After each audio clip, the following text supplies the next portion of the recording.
भाई और बहनों, मातृशक्ति को नमन।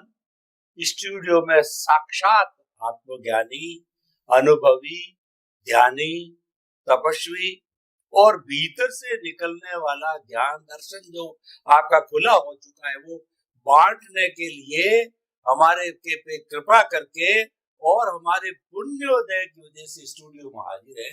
आप सभी की तरफ से स्वामी कमलेश्वरानंद जी का मैं बहुत तहे दिल से जो है उनका स्वागत, अभिनंदन, सत्कार करता हूँ। स्वामी जी, हम अलग अलग क्षेत्रों में जी रहे हैं। हमने गहन साधना की बात की और हमने समाज में किस तरह की सहनशीलता है वो बात कही।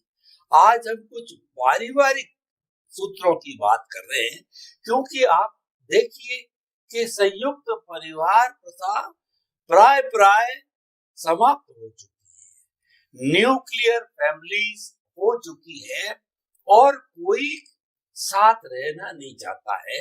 और आज इसीलिए आज मेरा सारा फोकस जो है वो पारिवारिक दृष्टि कैसे सुदृढ़ हो, ज्यादा नहीं।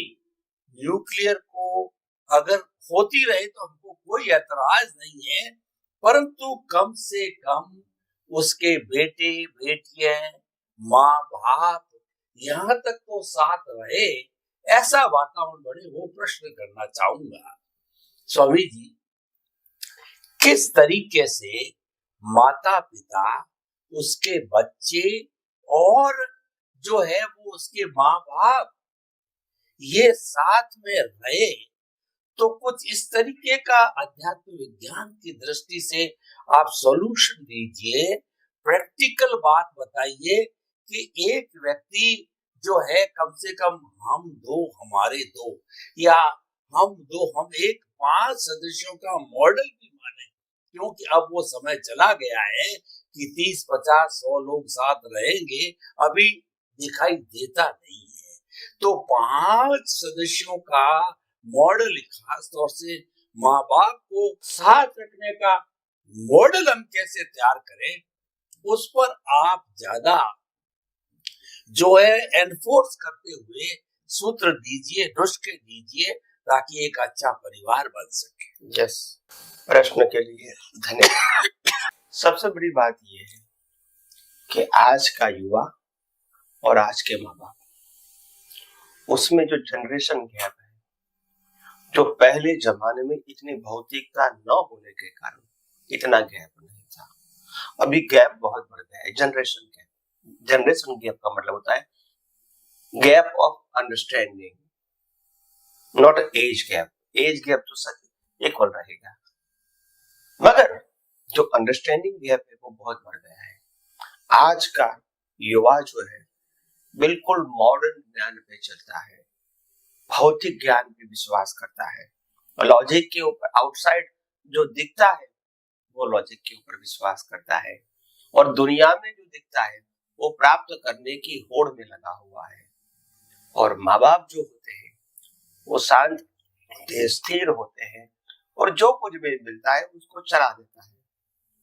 कभी कभी बच्चे की जो इच्छा होती है और बहू की जो इच्छा होती है, इसके विपरीत इनके स्टेटमेंट होते हैं घर के अंदर, और इसीलिए क्लेश होते हैं। तो ये सामान्य बात है। मैं समझता हूं कि दोनों का जो ओपिनियन है और दोनों की नजरिया है वो डिफरेंस है, बहुत डिफरेंस है, मगर इसको रिकंसाइल करना है, बैलेंस करना है, कैसे कर सकते हैं? तो हमारी सदियों पुरानी जो संस्कृति है, परंपरा थी, अभी नहीं है, उसको पुनर्जीवित करना पड़ेगा। कैसे? अंडरस्टैंडिंग से ही करना है, फिजिकल तो चेंज नहीं होगा। जैसे पहले जमाने में 4 प्रकार के आश्रम से हमारा जीवन था, ब्रह्मचर्य आश्रम, गृहस्थ आश्रम, उसके बाद वानप्रस्थ आश्रम और संन्यास आश्रम।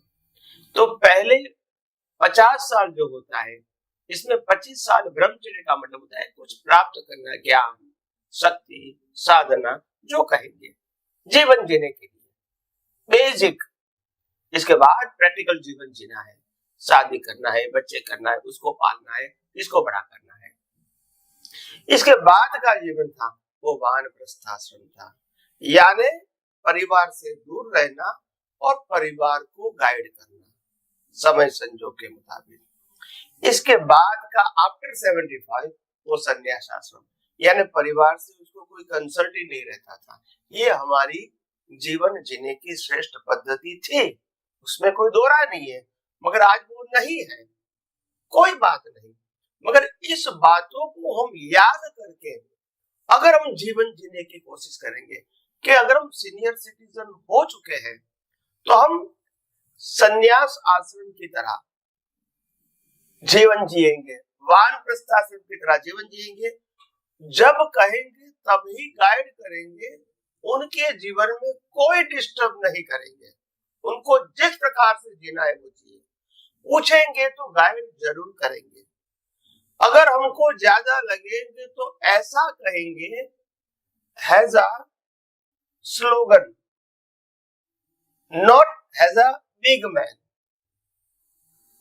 अगर आप बिग मैन की तरह बात करोगे कि मैं तुम्हारा बाप हूं, तू मेरा बेटा है, इस दृष्टिकोण से बात करेंगे तो इसको ईगो टकराएगा, क्योंकि वो क्या देखते हैं, तुम्हारे पास क्या एजुकेशन है, हम तो ये पढ़े लिखे हैं, हम इतना जानते हैं, आप तो वो जानते नहीं है, और आपके जमाने में ये सब कुछ चीज थी भी नहीं, तो ये कंपैरिजन रहेगी, तो उसमें नहीं जाना है। हमको डायरेक्ट कंपटीशन बच्चों के साथ नहीं करनी है, बहू के साथ भी नहीं करनी है। हमको ये देखना है कि हम साधक की तरह जिए, हम अपने नेक्स्ट वर्क के लिए सोचे और परिवार को जब जरूरत है तो उनके साथ रहे या मार्गदर्शन दे। बहुत ज्यादा हो जाए तो स्लोगन्स के रूप में बोले, सूचन के रूप में बोले, एक पावर के रूप में नहीं बोले कि मैं तुम्हारा बाप हूं, मेरा कहने का अधिकार है, इस एंगल से मत कहो। तो जो आज का जो माहौल है वो इगोइस्टिक माहौल है, और आप स्टेटस से बात करोगे तो बहू बेटा नहीं सुनेंगे, तो स्टेटस छोड़ दो, ऐसा गाइड बात करो, गाइड की तरह कि मैं गाइड की तरह मैं आपको बताऊं कि ये करोगे तो अच्छा है या ये नहीं करोगे तो अच्छा है, ऐसा गाइड, नॉट एज अ मैं आपका मालिक हूं, मैं आपका बाप हूं, मैं आपका बॉस हूं, मैं वडील हूं और आपको मेरी बात माननी पड़ेगी, इस एंगल से मत करो। तो कि आपको बाद में आफ्टर सीनियर सिटीजन आपको जो जीवन जीने की पद्धति है, उसमें जो सोच है वो वानप्रस्थाश्रम और संन्यास आश्रम की ही रहनी चाहिए, ताकि जरूरत पड़े तो वो हमको बुलाए। ऐसा नहीं को वो मेरे को क्यों नहीं बुलाते हैं, वो मेरे को मिलने के लिए क्यों नहीं आते हैं, वो मेरे को टेक केयर क्यों नहीं करते, वो कंप्लेन मत करो, आप एक्सेप्ट करो, क्योंकि आप अभी रिटायर हो चुके हैं, स्थिर हो चुके हैं, शांत हो चुके हैं। वास्तविकता को सिद्धांत के रूप में स्वीकार करते रहो। उनका लाइफ अभी ग्रो हो रहा है, उनको बहुत सारी चैलेंज जीवन में लेनी है, आप ले चुके हैं, अभी आप स्थिर हो गए, you are now retired from the active life. तो कमर्शियल और सोशल लाइफ में आप इनएक्टिव हो गए, मतलब आपका रोल माइनर है, उनका रोल दोनों में मेजर है। तो इसीलिए उनको अपनी मर्जी से जीने दो, और जब भी चाहिए तो मार्गदर्शन दो एज अ गाइड। और आप इतने आंतरिक जीवन में डीप चले जाओ ताकि बाह्य जीवनों की अवस्थाओं की असर आपके जीवन को नहीं होनी चाहिए, इतने डीप चले जाओ इंटरनल। यही आपके लिए रिकंसाइल करने का एक मार्ग है। आप कहोगे कि मैं बाप की तरह जीऊंगा और बच्चे को कहते रहूंगा, बहू को कहते रहूंगा, ये जमाना अभी नहीं है। टकरामण ज्यादा होगी और आपकी डी वैल्यू होती रहेगी, इससे आपको कोई बेनिफिट नहीं है, लॉस ही है। उनके मन में भी आपके प्रति नेगेटिव रहेगा, आपको भी उनके प्रति नेगेटिव रहेगा, तो ये अच्छी साइड नहीं है दोनों के पक्ष में। कम से कम हमारी सोच तो ऐसी होनी चाहिए ताकि कम से कम उनके प्रति कोई भी नेगेटिविटी नहीं होनी चाहिए, और हो सके तो पॉजिटिविटी के रूप में उनको बताओ, या तो कम से कम उनके प्रति भाव करो। यही हमारा रोल रहेगा, और हमारा ज्यादा से ज्यादा जीवन आंतरिक डेवलपमेंट में चला जाए, और कुदरत हमको नेसेसिटी दे दे, बहुत हो गया। आपको शायद मालूम होगा आज से करीब 50-60 साल पहले, 100 साल पहले हमारे हिंदुस्तान में लोगों का जीवन 50 साल से 60 साल के बीच खत्म हो जाता था। और इसीलिए कहता था 51 का मतलब वन में आ गया, और वन में से अगर वो पास हो गया 58, 58 वो पास हो गया तो समझ लेना वो उसका सद्भाग्य है। लेस देन 60 ही हम गुजर जाते थे, average people at that time. But today ऐसा नहीं है, अभी हम 75, 80 या उससे ज्यादा भी जीते हैं, क्योंकि हेल्थ, सुखाकारी और फैसिलिटीज हमको और बहुत अच्छी मिली है। इसमें कुदरत निमित्त है, व्यक्ति भी हमको सहायक, उसका उदाहरण मैं आपके सामने हूँ। हाँ, तो इसीलिए हम जीवन का आनंद लें, और जीवन का आनंद का मतलब भी नहीं भौतिकता। इतना हमको कुदरत ने आयुष्य दिया है, हम अभी बाहर के जीवन को भूल जाए, भौतिक जीवन को भूल जाए, फैमिली जीवन में भी ज्यादा इन्वॉल्व न हो गए, और आंतरिक जीवन में इतना डीप में चला है, इतना डीप में चला जाए, ताकि हमको बाह्य जीवन में अटेंशन करने की जरूरत नहीं रहेगी। जब भी जरूरत होगी तो गाइड करके आ जाएंगे, और गाइड भी ऐसा करने का जैसे मैं कहूँ तो ऐसा होना ही चाहिए, वो जरूरी नहीं है। एज अ गाइड की फॉर्म में आप उसको बताओ। तो कहने का मतलब मेरा ये अभी भी आपका जीवन अच्छा बन सकता है इंटरनली, अगर आप इंटरनली इतना डीप में जाओ ताकि बाह्य जीवन के अंदर आपको ज्यादा सोचने का, देखने का, झांकने का समय ही नहीं मिले। क्योंकि आपको अभी ये सोचना है आफ्टर 60, 65 ये सोचना है मेरा नेक्स्ट बर्थ कैसा होना चाहिए, दैट इज मोस्ट इम्पोर्टेंट। क्योंकि आप अभी जीवन के अंत की ओर आगे बढ़ रहे हैं, तो प्रश्न ये लाइफ का नहीं होना चाहिए, नेक्स्ट लाइफ का होना चाहिए।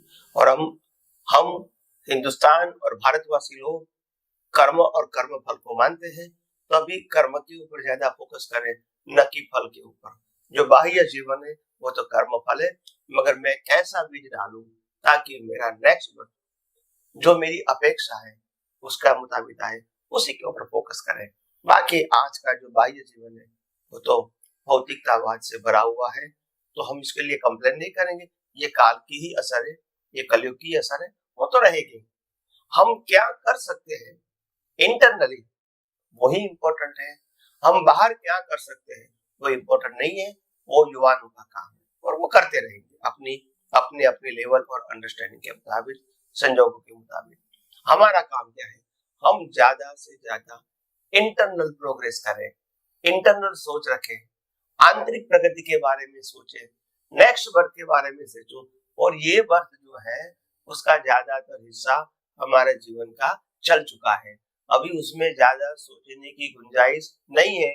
If they require we guide, that's it. तो ऐसा रहेगा आपकी सोच, तो आपको भी आनंद होगा और उनको भी आनंद होगा, क्योंकि आप डिस्टर्ब नहीं कर रहे हैं, उनको जिस तरह जीना चाहते हैं जीने देते हैं, तो उनको भी लगता है कि ये कोई डिस्टर्ब करते नहीं है, तो वो अपनी जगह पे सही है, आप अपनी जगह पे सही है। जरूरत पड़े तो आप उसको गाइड करते हैं, नहीं तो नहीं करते हैं।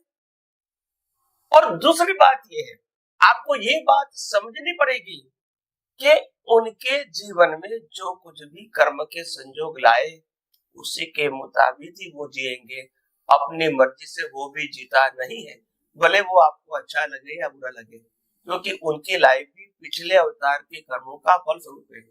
आपके आज की मर्जी के मुताबिक न आपका जीवन था न उसका जीवन बनेगा। इसीलिए बाह्य परिवर्तन की अपेक्षा रख के कुछ बात करना after senior citizen, it is not advisable, not correct. ये आपके थिंकर की कमी, आपके थॉट की कमी है, आपके थिंकिंग की कमी है। आपको समझना चाहिए कि जिस प्रकार से मेरा जीवन भी मेरे बस में नहीं था, उसका जीवन भी उसके बस में नहीं है। मेरे जीवन में भी इतने चढ़ाव उतार आए, अच्छे बुरे संजोग आए, जो मैं नहीं चाहता था वो भी मेरे को करना पड़ा। ऐसे उसके जीवन में भी आएंगे, जो नहीं करना चाहते वो भी उसको करना पड़ता होगा। मगर हम इसको सिर्फ बाह्य दृष्टि देखेंगे तो फिर लगेंगे ये बुरा करता है, मगर ये मत देखो ऐसा, उनका भी तो संजोग है, आपका जीवन भी संजोग है, उनका जीवन भी संजोग है, और आपके पास अभी इतना समय है कि आप इंटरनल मैच्योर होके हर अवस्था को संभाव में रह के डाइजेस्ट कर सकते हो। वो नहीं कर सकती क्योंकि वो भी यंग है, एग्रेसिव है, वो चैलेंजिंग जीवन जीना चाहते हैं। हो सकता है वो सफल भी हो सकता है, निष्फल भी हो सकता है, वो उनके कर्मों का फल है। मगर उसके अंदर आप ज्यादा डीप में बच जाओ, नहीं तो आपकी उनकी दोनों की लाइफ डिस्टर्ब रहेगी। तो इसीलिए मैं कहता हूँ, इन संक्षिप्त में मैं सारांश बताता हूँ कि आपका जीवन आफ्टर 60-65 जितना भी अंतर्मुखी होगा वो आपके लिए भी अच्छा है और उनके लिए भी अच्छा है, और दोनों का संवाद रहेगा। क्यों संवाद रहेगा? क्योंकि जब तक आप ज्यादा अननेसेसरी डिस्कशन नहीं करते हैं तो दोनों के पक्ष में अच्छा रहता है, और डिस्कशन ज्यादा होता है तो फिर क्या होता है, मेरी अपेक्षा के मुताबिक फॉलो नहीं करता है, उनको लगता है कि माँ बाप अननेसेसरी हमारे जीवन में डिस्टर्ब करते हैं, चंचुपात करते हैं, वो उनको भी पसंद नहीं होता है। उनकी परिस्थितियों के आधार से वो जीता है, हम अपनी परिस्थितियों के आधार से जिए। तो इसीलिए हमको तो जैसे मैच्योर होता है, परिपक्व होता है, वो झुकता है, हमको झुकना है। बाहर के संजोगों में झुकना है और अंदर के संजोगों में परिपक्व होना है, ताकि आज के अंदर का संजोग वही हमारी कल है, और आज का जो वर्तमान संजोग वो पास्ट का फल है। तो इसमें ज्यादा डीप जाने से भी कोई चेंज नहीं होगा। तो इसीलिए मैं कहता हूँ आफ्टर 65 आप बाहर की चीजों में इन्वॉल्व होना छोड़ दो। It is good for you and for other family persons. तो मेरी आप सबको विनती है कि जैसे जैसे उम्र बढ़ती है तो आप जितना हो सके इतना, जो भी आपके पास ज्ञान दर्शन है, मगर अंदर झांकने की, अंदर समझने की, अंदर देखने की, और अंदर ही सेटिस्फाई होने की कोशिश करो। बाहर सेटिस्फाई होंगे ही, वो कोशिश मत करो। जो भी संजोग आए संभाव से स्वीकार कर लो। तो मैं समझता हूँ ये मार्गदर्शन आप सबको शायद जीवन में काम लगे, यही मेरी प्रार्थना और भावना है। स्वामी जी बहुत बहुत धन्यवाद। आपका ये जो मार्गदर्शन मिला वो एक वर्तमान का सामाजिक जीवन जीने का रोल मॉडल प्राप्त हुआ। जेनरेशन गैप को एडजस्ट करो। 75 साल का दादा, 50 साल का पिता और 25 साल का पोता, तीनों साथ रहे, एडजस्टमेंट करो। और वो आपने रेफरेंस दिया हमारी पुरानी आश्रम व्यवस्था, ब्रह्मचर्य आश्रम, गृहस्थ आश्रम और वानप्रस्थ आश्रम। जो पोता है ब्रह्मचर्य आश्रम, उसको बहुत से चैलेंजेस, ज्ञान आज का वर्तमान युग का प्राप्त करना है। पिता है, उसको आज का बहुत सा उन बच्चों का भरण पोषण, पढ़ाई लिखाई करना है। और आप सीनियर सिटीजन हो, आप वानप्रस्थ जीवन यानी भीतर ज्यादा जाओ। भीतर यानी दृष्टि विज्ञान को प्राप्त करो। भीतर यानी आपकी भाव सत्ता को पुष्ट करो। भीतर यानी कुदरती रचना और कुदरत के कानून से शाश्वत सुख की प्राप्ति करो। यानी बहुत सुंदर समाधान दिया, एडजस्टमेंट करो। आप थोपो मत कि मैं दादा हूँ, मैं पिता हूँ, मैं तो उस बच्चे पे पिता भी नहीं थोपे, दादा रूप में भी आप थोपो मत। और आप स्वीकार करो वर्तमान के युग को, वर्तमान के पोते की नई बातों को, बेटे की नई बातों को, और बेटा जो है अपने बेटे की नई बातों को स्वीकार करे तो एक बहुत अच्छा रोल मॉडल परिवार बन सकता है। आपके प्रति बहुत बहुत कृतज्ञता स्वामी। जय सच्चिदानंद। जय सच्चिदानंद।